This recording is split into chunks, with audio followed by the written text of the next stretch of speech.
What's going on, guys? This is Trent from Trentfluence, and today, what's going on, guys? This is Trent from Trentfluence, and today I'm going to be talking about a video topic called "Was It Worth It?" And with that topic in the background, I'm going to be making a Cajun chicken pasta, which is one of my favorite things to make. So I hope you enjoy it. Hope you stick around for the topic, and yeah, have a good one. Y'all, not you again. Oh man. Fine. Here. Come on, not the cute one, please. Come on, man, please. Have a heart. Damn. All right. Here. Damn.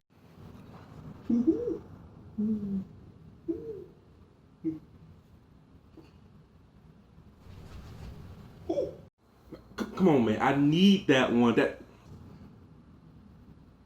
All right. Here. Damn. Happy now?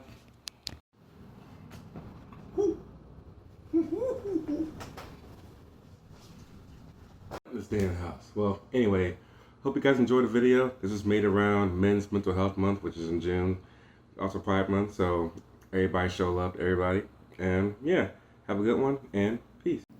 What's going on, guys? This is Trent from Trentfluence, and today we're going to be talking about a topic called "Was It Worth It?"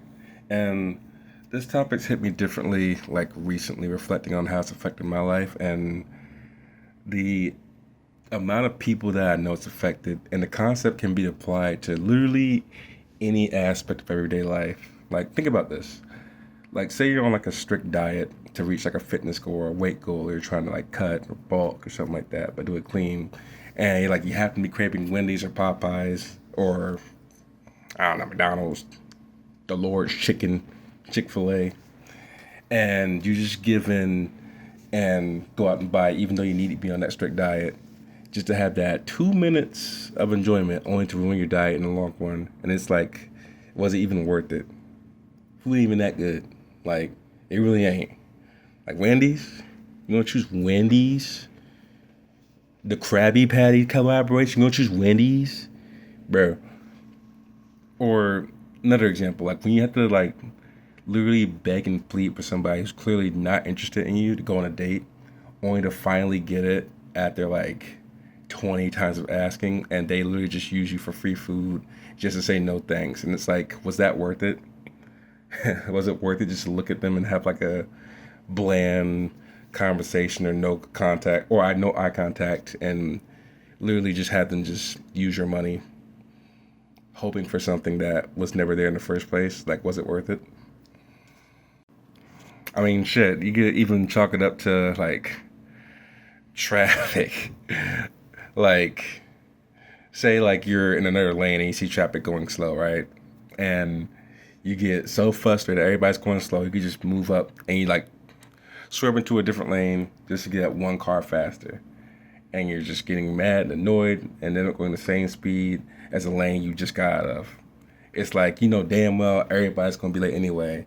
Everybody in that traffic is gonna be late. So all that just to potentially almost end up in an accident and start just getting even more mad. Like, was it worth it? But kind of a light example.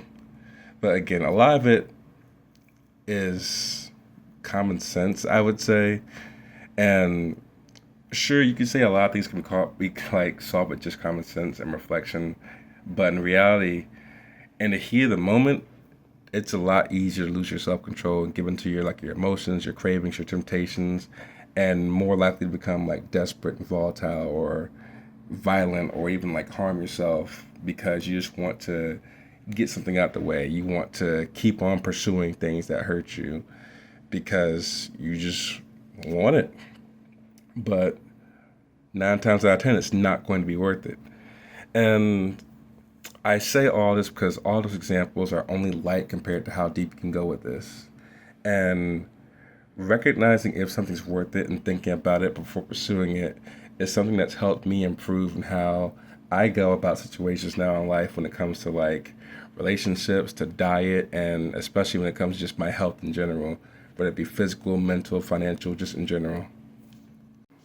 And as for me, like I have a big example of this, like for myself, my own little playbook of things that were not worth it, was the reason I started this channel. This big one was literally I started this channel in the beginning. It was originally called No Nut Clarity, and it was due to me dealing with the masturbation and porn addiction. And as with any addiction, you always fall back to your vice and try to get that buzz. Or, of course, for me, it was the feeling of getting that orgasm, getting the nut.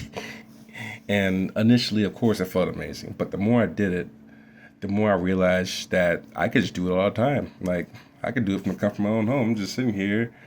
But the more I did it, the less amazing it felt, to the point where it lasted like a shorter and shorter span. Like, it's like when you have like a cigarette addiction and you like keep on having to smoke more packs just to get the same amount of buzz. But as for me, with that addiction, I would have less energy, less confidence in myself, and start developing performance anxiety because that's all I knew. And thankfully, I was able to work through that. But at the time, each time I gave into the urge to like masturbate for like the seventh time of the day and have like a puff of smoke come out, like, like it gets to that point, then I would have that post nut clarity after that, especially after that seventh one, like the shitty feeling like, was this all this worth it? Because it's not even real. And it got to the point where I was just sick and tired of that feeling. And it's not as easy as it sounds, but I ended up starting to like commit to developing better habits, like actually talking to women and not associating women with porn, to be more productive in my life, because there's more to life than just sex. And if you're not having it, then you don't have to watch porn all the time. You can do something else. And it wasn't just worth it. Like, it just wasn't worth it to keep giving into that daily fix for only a few minutes of feeling good. Like, just to like have an orgasm to some like lame porn to feel good for like 5 minutes, then go back to your shitty life. It's like, no, like, if I want my life to be better, I'm not just going to masturbate my way out of it. I have to actually do something to get it better. Because it ends up just not being worth it to keep on relying on your vice or your fix to keep on carrying you out of situations for a few moments at a time. And another big one for me would be like me in relationships. Like, I used to never have standards. Like, if somebody gave me like a shred of affection, like a little crumb of attention or affection, like that's it. That's a wrap. I'll fall for them immediately. And I'll be so desperate just to have somebody tell me they love me. Like, I would go for people that were emotionally unavailable and obviously bad life situations, like mentally, physically, and financially, where if I had taken 2 seconds to think, it would be a recipe to get hurt or for disaster, or like to get super involved with like people like that. And I'm not saying like everybody in those situations are bad people, like, yet they really consider the person itself, and really recognizing your relationship with them and seeing if it's worth it. But the whole like, you have to, it has to be not one-sided. Like, the whole like, I can save her, I'll drop everything to make her happy, even if there's no reciprocation or no chemistry. Like, trust me, I've done that, and all for like what, like a crumb of pussy. Like, please, mom, may I have a mere crumb of pussy? And then the select slows down, and there's no communication, and you try to save the relationship, but nothing's working. And it's like, was it worth it? Was it really worth all that to like rush into something that you or even the other party are ready for, to go with somebody that's not stable, and you don't look at the signs? You just kind of just, like, give in to like, oh, they're cute, or they give me attention, oh, the pussy's good. And it goes both ways. Like, it's not just on the male side. Like, sometimes like people get caught up, like girls get caught up with a guy who gives good dick but has no car or no job, or will treat them right initially, but the red flags show and they don't really follow it because he's just so charming that they don't see the signs. And it's like, well, maybe I shouldn't do this, but fuck it. And then end up feeling worse about it later. Like, there's a deep rabbit hole you can go with that. But at the end of the day, it's one of those things you have to determine, like was it worth it? Like, those are one of the situations where they really consider, like, thinking first before you act. But of course, in the heat of the moment, when we're feeling stuff, we don't think about that. Like, we think about how, like, either like touchstar for y'all, we think about how lonely we've been. We don't actually consider the logical, rational aspect of, like, will this actually benefit the both of us? Because that's what it always should be, in my opinion. It's like a relationship of any kind, whether it's like friends with benefits, relationship, friendship, it should be beneficial for both parties. But anyway, that's just another deep topic that affected me heavily in my life that I'm pretty sure many people can relate to. And it's funny, I had this one friend who, she gave me a really funny joke about talking about the well damn here sex, where it's like people keep begging for it and begging for it and begging for it, and the other person is interested and fine to give in and give you what you want, what you're begging for, and then it wasn't good and they weren't into it, and it's like both parties feeling satisfied and shitty, and it's like, was it worth it to keep on like begging for some shit like that? Like, fucking wait, damn. Or at least, like, be mindful about it. Have some romance, shit. And I could go on giving examples for days, but I feel like if you listen up to this point, then you get the general gist of where I'm coming from. It's generally being aware of the consequences of your choices, just to be able to make better choices.